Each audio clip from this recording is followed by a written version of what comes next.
The Seattle skyline stretches before me like a postcard, all gleaming glass and promise. From my corner office, 40 floors up, I can almost believe I've outrun my past. Almost. The notification dings on my laptop. Another email from Mom. I hover over the subject line, Lila's graduate school, family support needed, and something cold slithers down my spine. I click it open because I always do. Priscilla, darling. Wonderful news. Lila has been accepted to Woodward University's psychology program. We're all so proud. The tuition is $60,000 for the first year, and we're hoping you'll contribute since you're doing so well with your company. Love you, bunches.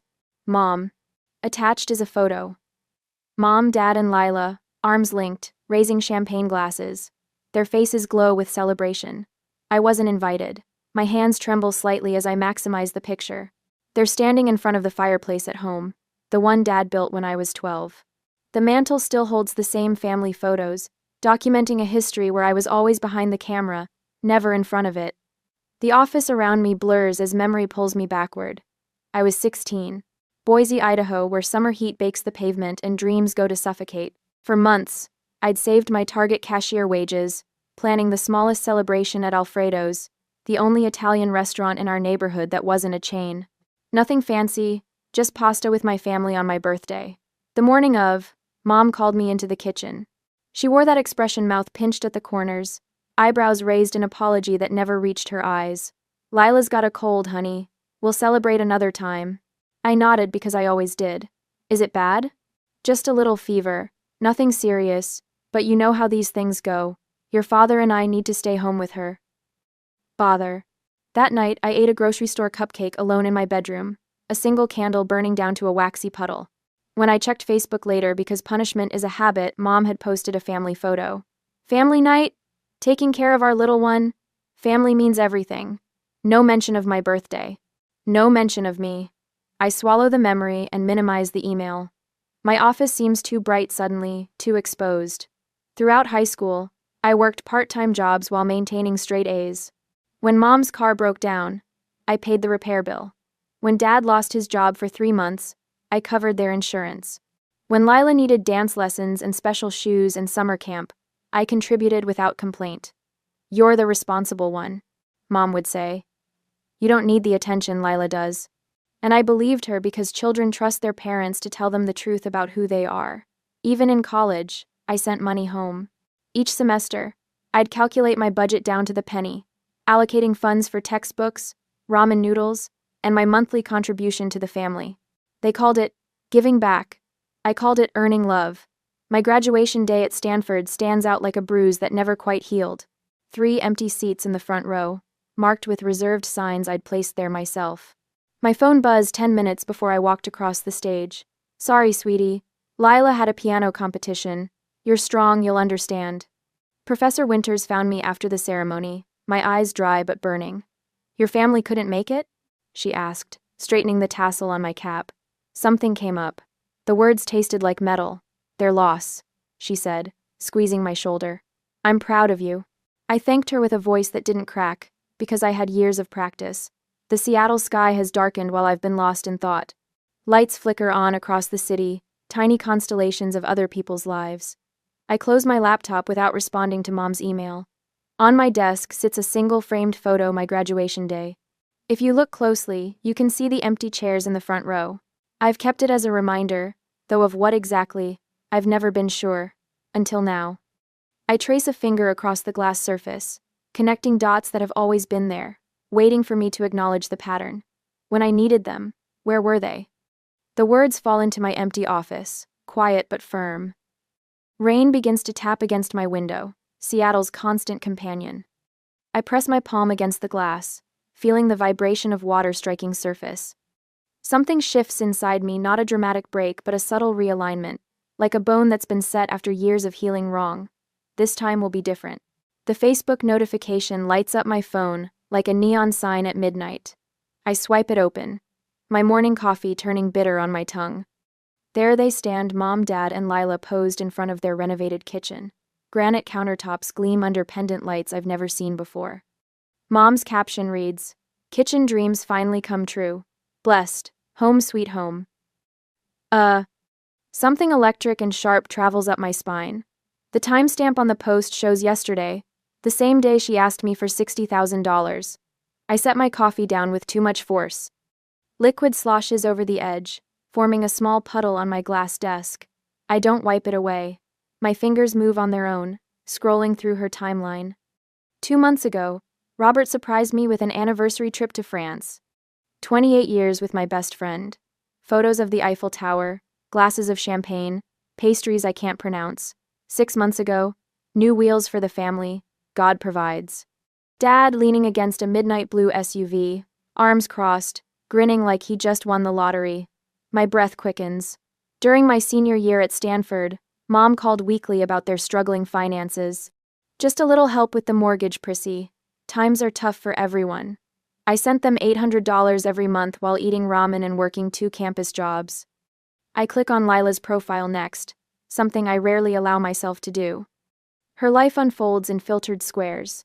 Dance recitals, piano competitions, hiking trips with friends, all the experiences I funded through high school and beyond.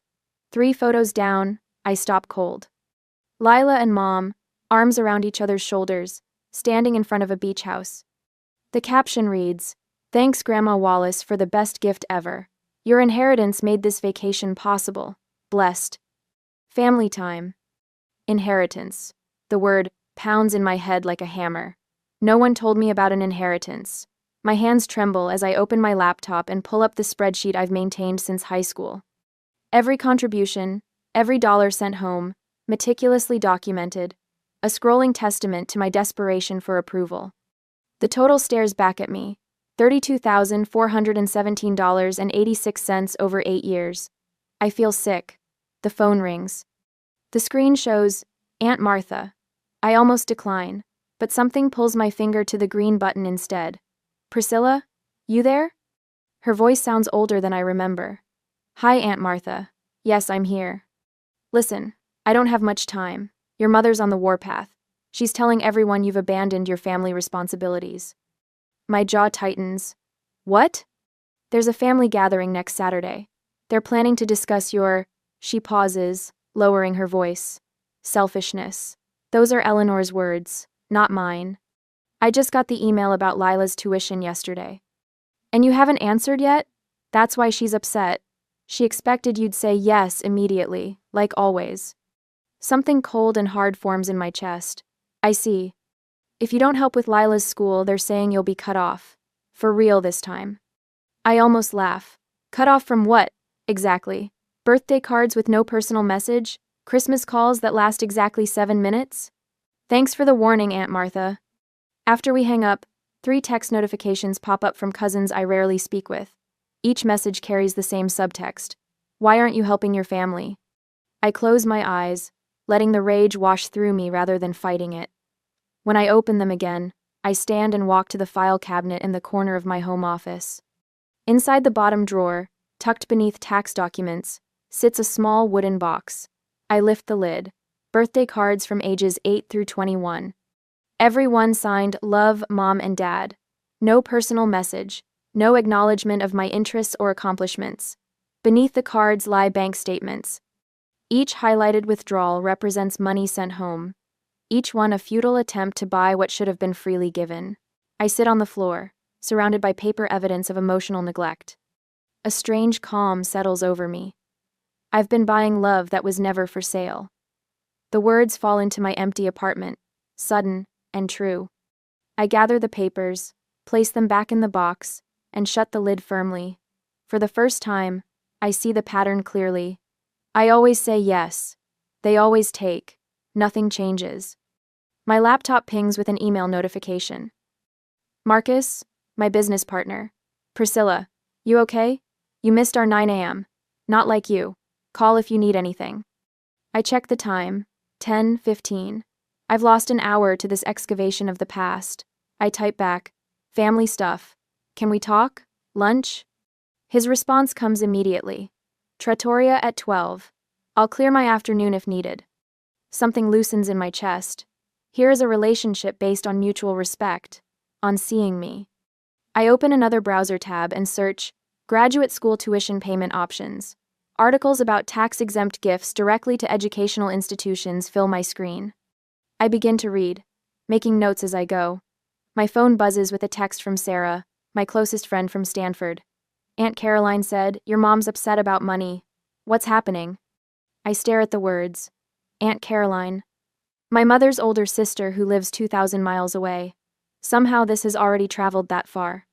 I type back, "Mom wants me to pay $60,000 for Lila's graduate school." Sarah's response is immediate. "And you said no? Finally." What they do isn't normal, Pris. No one treats their kid like an ATM. The validation sends a warm current through me. Not normal. Those two words light up something I've buried for decades. My next steps form with surprising clarity. No more automatic yes. I open my contacts and scroll to Lila's number. We text occasionally, strained communications full of surface details and mutual avoidance of deeper truths. I type carefully. "Hey Lila, can you send me your tuition details and student ID? I'm considering a gift." Send. I wait, watching the bubble that shows she's typing appear and disappear 3 times before her response comes through. "Really? That would be amazing. Mom said you might help. Give me a sec to find everything." Of course, Mom already told her I'd help. Of course. The next text contains Lila's student ID and a link to Woodward University's payment portal. I save both. My phone rings almost immediately. "Mom." I let it go to voicemail. Then Dad calls. Then Mom again. The voicemail notification appears. I press play. "Priscilla Elizabeth Bentley, how dare you go behind our backs to talk to your sister about money? We are a family, and families discuss these things together. Call me back immediately." My finger hovers over the delete button, but instead, I save the message. Documentation. Evidence. The beginnings of a strategy. When the phone rings a 4th time, I answer.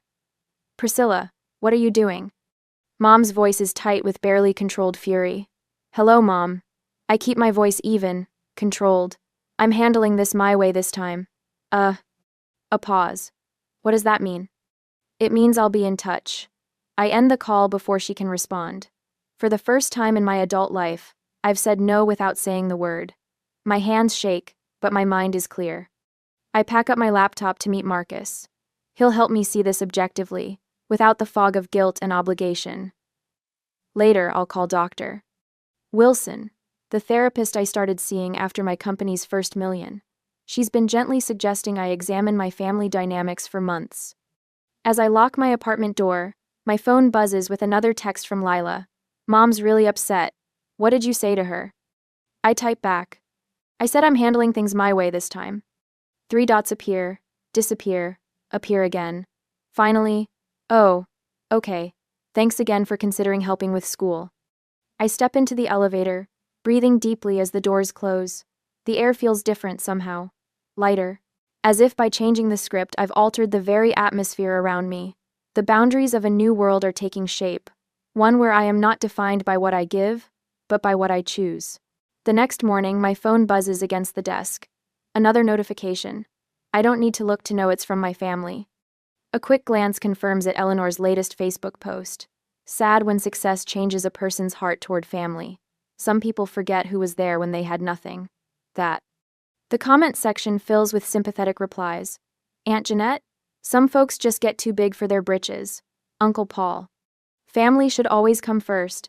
Distant relatives I haven't seen in 15 years suddenly experts on my character. I set the phone face down, but the screen lights up again. Robert calling. 5th time today. I silence it, and watch his name fade to black. My assistant Marcus appears in the doorway, his expression guarded. "Your father left another message with reception. Said it was urgent about your mother's health." Was he crying this time, or just using his disappointed voice? "Neither," he sounded. Practiced. Marcus hesitates. "Want me to block the front desk calls?" I nod, grateful for his understanding without needing explanation. An email arrives from Aunt Martha with the subject line, "Urgent, family discussion about you." I open it, and find myself copied on a family thread I was never meant to see. "Eleanor, we need to discuss Priscilla's selfishness as a family. She's abandoning her responsibilities to Lila." "Robert, after everything we've done for her, I'm deeply disappointed." "Cousin Jennifer, has anyone tried guilt? That always worked on her before. My stomach clenches, not from the content, but from the casual cruelty of it.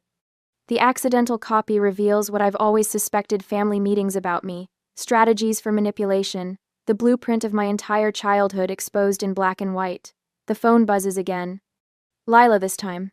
I answer. Killa? Her voice sounds small, uncertain. Mom's really upset. She's been crying all morning. Is she beside you now? I ask, knowing the answer. A pause. No, but she asked you to call. She's just worried about tuition deadlines, Lila whispers. Can't you just help us out like you always do?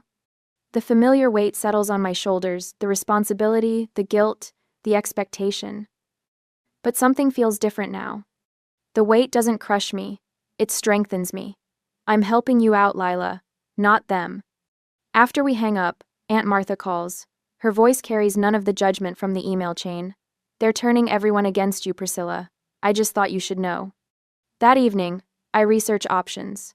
IRS, Section 2503. Educational payments made directly to institutions are exempt from gift tax. No money passing through my parents' hands. No opportunity for redirection. I call my financial advisor the next morning. Smart move, he says after I explain. Direct educational gifts protect both the giver and recipient. I create folders on my computer. Family financial history, tuition documentation, communication records. Each interaction cataloged. Each manipulation preserved. The system feels like armor. At lunch, I call Woodward University's financial office directly. Yes, we can certainly arrange direct payment with a specific designation, the administrator explains. Many families prefer this method.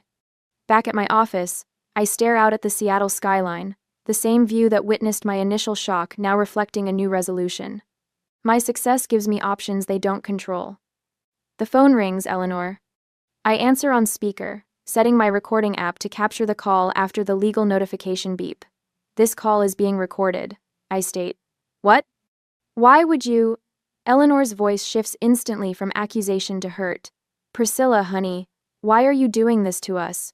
After everything we sacrificed for you? Robert's voice joins in. We gave you everything, and this is how you repay us? What specifically did you sacrifice for me?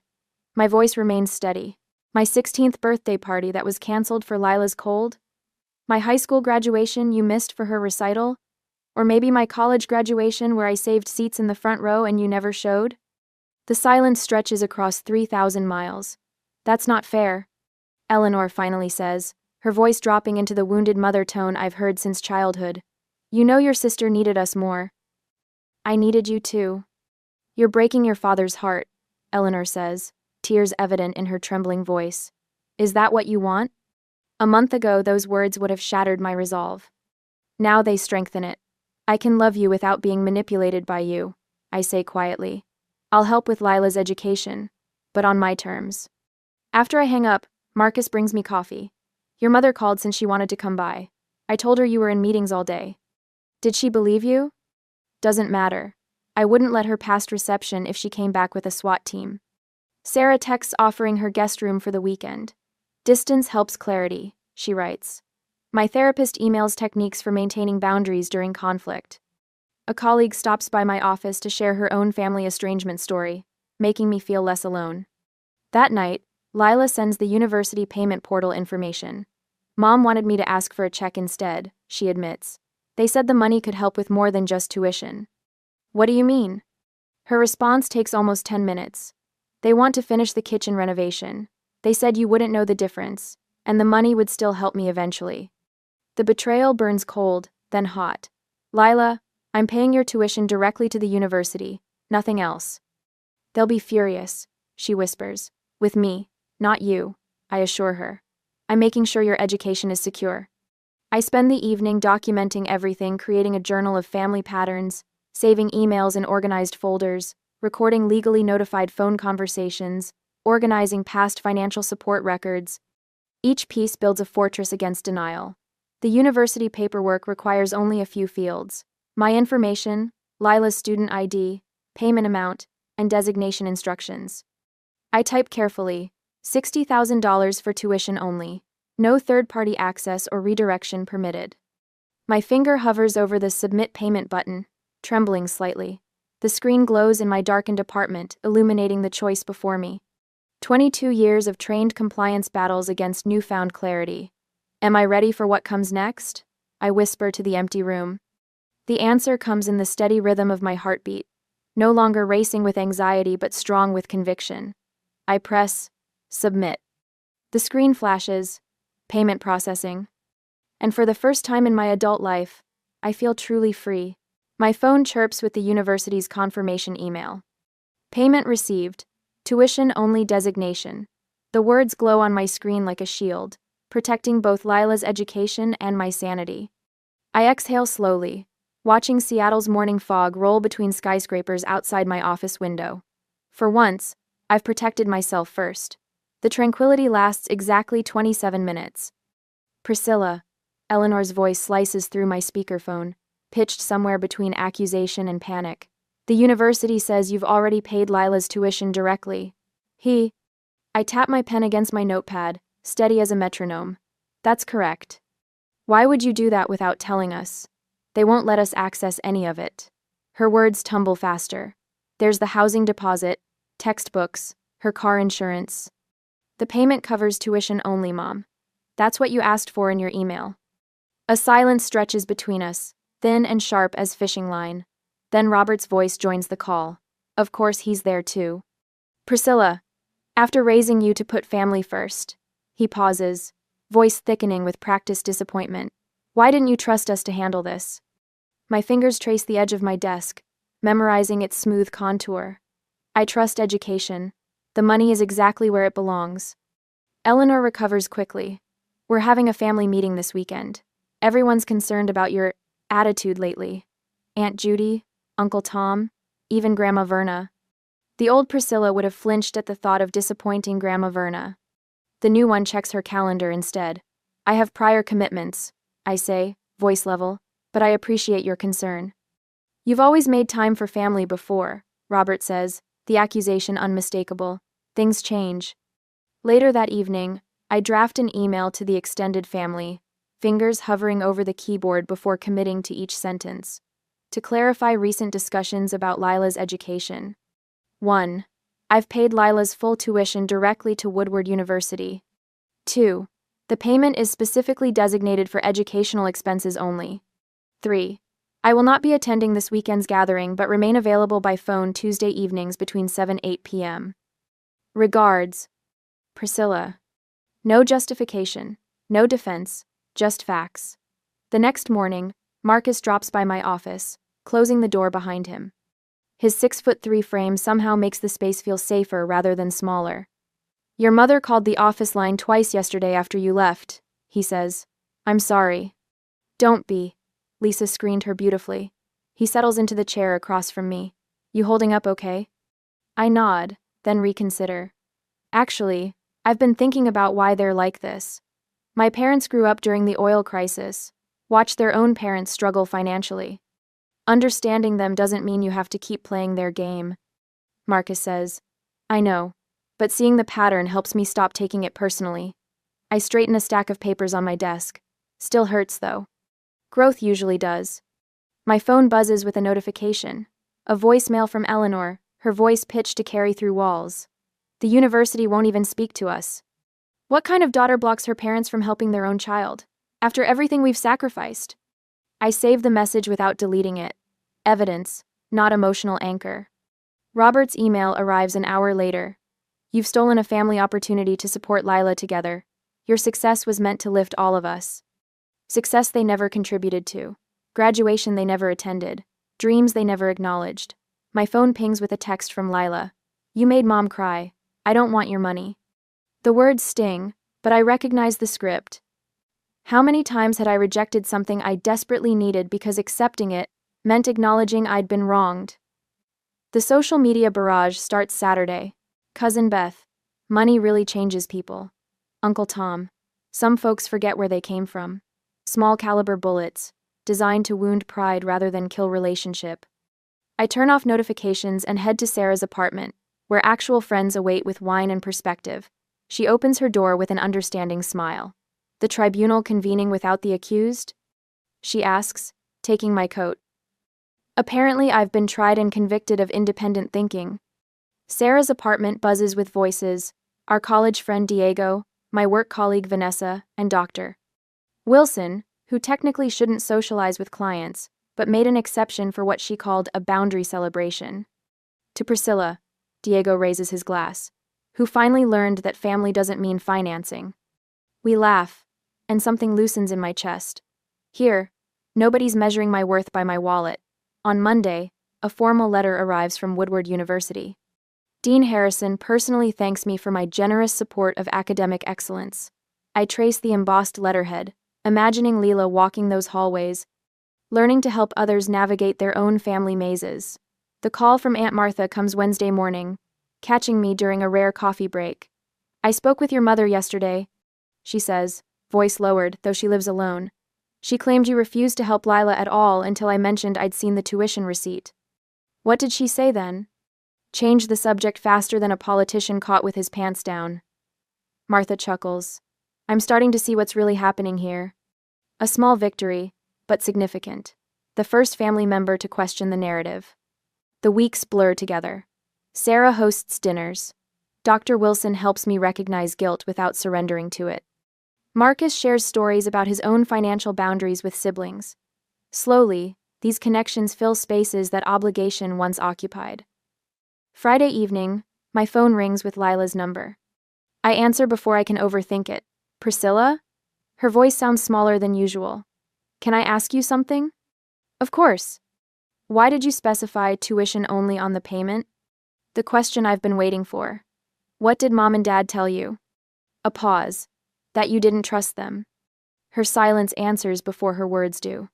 I didn't, but I know patterns. They told me you wouldn't notice the difference. Her voice cracks slightly.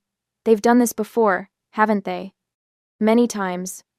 By mid-October, cracks appear in the United Front. Eleanor's sister calls me directly, bypassing the family switchboard of gossip. Your mother's story doesn't add up, Priscilla. She claimed you abandoned the family, but you're paying for Lila's entire education? Robert texts, not calls a first. Maybe we could have handled this better. No apology, but a hairline fracture in the wall. They argue with each other now, according to Lila. Small disagreements about who said what, who promised what, control slipping through their fingers like sand. The final text from Eleanor arrives on a Thursday evening while I'm reviewing quarterly projections. If you can't respect our family's ways, perhaps you're not really part of this family. I set down my phone. The threat that once would have shattered me now barely ripples the surface of my calm. They've finally played their last card, the one they thought I feared most. But you can't exile someone who's already found home within themselves. 3 days later, the family intervention proceeds without me. I know because Uncle Frank texts me during the meeting, his message a reluctant courtesy. They're all here talking about you. Your mom's crying. Just thought you should know. I place my phone screen down on my desk, focusing on the Seattle skyline instead. The rain creates rivers on my office window, distorting the view. Fitting. That night, the coordinated email barrage begins. First, Aunt Helen. Family means forgiveness, Priscilla. Then Cousin Diane. We're all worried about you. Finally, Uncle Jim. Your mother is beside herself with stress. Each message follows the same template: concern wrapped in judgment. Forgiveness that requires my surrender. I catalog each one methodically, saving them to the folder I've labeled Family Pressure Campaign. Mom calls at 7 the next morning. I let it ring through to voicemail. Priscilla, honey? Her voice wavers. The doctor says my blood pressure is through the roof from all this stress. I just don't understand why you're doing this to us when all we've ever done is support you. Dad's message follows an hour later. Your success has come at the cost of family values, Pris. We taught you better than this. My jaw tightens. I've run the company financial report twice, unable to focus. When Marcus knocks on my office door, I startle. Whoa, you look like you're about to break that pen, he says. I glance down at my white knuckles. Family stuff. Still the tuition drama? Marcus perches on the edge of my desk. I thought that was settled. They're escalating. I hand him my phone, showing a text from Dad that arrived minutes ago. We've talked to Raymond Green about the tax implications of your so-called gift. There may be legal questions about your mental state when making financial decisions. Marcus whistles. Raymond Green? Isn't he that hack lawyer who advertises on late-night TV? Between the Murder, She Wrote reruns and denture cream commercials, yes. A bitter laugh escapes me. They're grasping at straws. What's their endgame here? I lean back in my chair. Control. Money. Take your pick. My phone vibrates with a new message. Lila, can we talk? Mom and Dad say I have to choose between them and your money. I don't know what to do. Something cold settles in my stomach. This is the move I didn't anticipate, using Lila as the final pressure point. You okay? Marcus asks. They're forcing Lila to choose sides. My voice sounds distant to my own ears. Jesus, that's low. I stare out the window. Am I making everything worse? Maybe I should have just written the check and walked away. Marcus shakes his head. Don't do that. This isn't about money anymore. It's about them realizing you're not their ATM. But Lila's caught in the crossfire. I tap my fingers on the desk, thinking. I need to see her. Directly. No parents, no pressure. Later that day, the coffee shop sits midway between the university and downtown neutral territory. I arrive 30 minutes early, securing a corner table where we can talk privately. When Lila walks in, her shoulders are hunched, eyes darting around nervously. Thanks for coming, I say as she slides into the seat across from me. Mom doesn't know I'm here. Her voice is barely above a whisper. I nod. This isn't about them. It's about us. They say you're trying to buy my loyalty. Lila fidgets with a packet of sugar. That you're using your money to control me. That's projection. I keep my voice steady. This isn't about the money, Lila. It's about honesty and respect. Mom says. Let me show you something. I open my laptop, turning the screen toward her.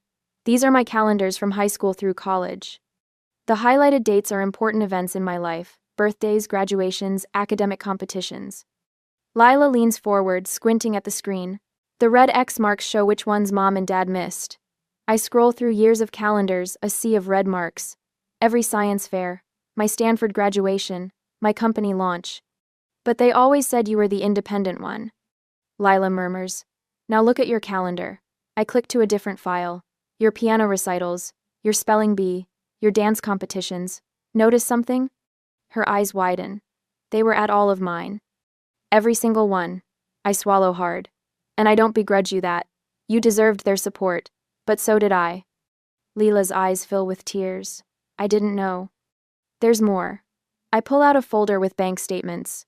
These are transfers I made to help the family while I was in college. Car repairs, insurance payments, your summer camp. Lila picks up a statement, hands trembling slightly. $2,500? While you were in school? I worked 3 jobs that semester. They told me your scholarship covered everything. She looks up, confusion etched across her face. They said you had it easy. Now look at these. I slide over printouts of their Facebook posts. Vacation photos from Europe last year. Dad's new truck. The kitchen renovation. When did they do all this? After Grandma Wilson died. They received about $75,000. Lila sits back, her face pale. They told me they couldn't help with my tuition because they had no savings. Let me explain something else. I pull out another document. This is IRS Section 2503E. It makes tuition payments tax-exempt when paid directly to educational institutions. The money I sent is designated for your education only. It can't be redirected. That's why they're so upset, Lila whispers. They can't access it. I nod. The financial office confirmed they tried to have part of it refunded to them. For the roof repair, Lila's voice cracks. They said you wouldn't mind helping with the house too. Something shifts in her expression, the first real recognition I've seen in years. I didn't do this to hurt anyone. I tell her. But I needed to stop a pattern that's been hurting me since I was 16. Lila reaches across the table, her fingers brushing mine. I think I understand now. That evening, I make the call I've been dreading. Mom answers on the first ring. Priscilla? Thank God. We've been so worried. Mom, I need to talk to both of you. Can you put me on speaker? A pause. I'm setting some boundaries, I say, my voice calm but firm. I love you both, but love doesn't require submission.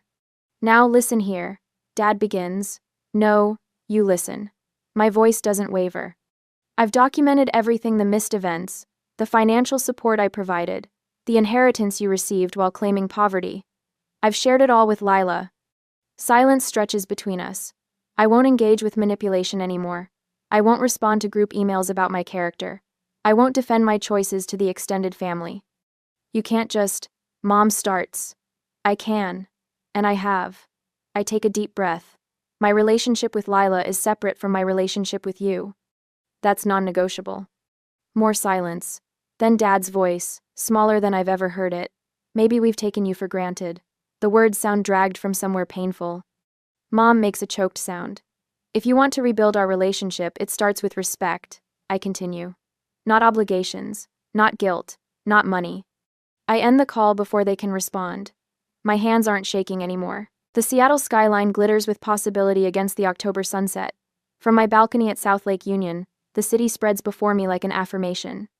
2 years have passed since I made that tuition payment. 2 years of rebuilding and rediscovering myself. GeekWire's feature sits open on my tablet. MedSync valuation reaches $28 million. How Priscilla Bentley transformed. Patient records. The modern healthcare cover still feels surreal.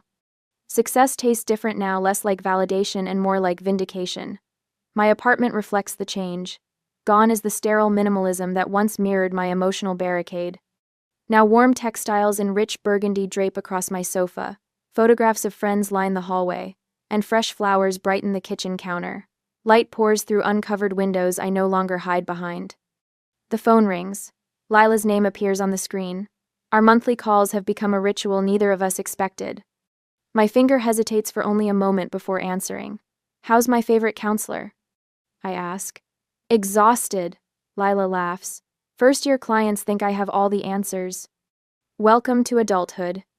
Silence stretches between us, comfortable now where it once felt like accusation. I was looking through old pictures yesterday, Lila says finally. Her voice drops. That birthday, when you turned 16?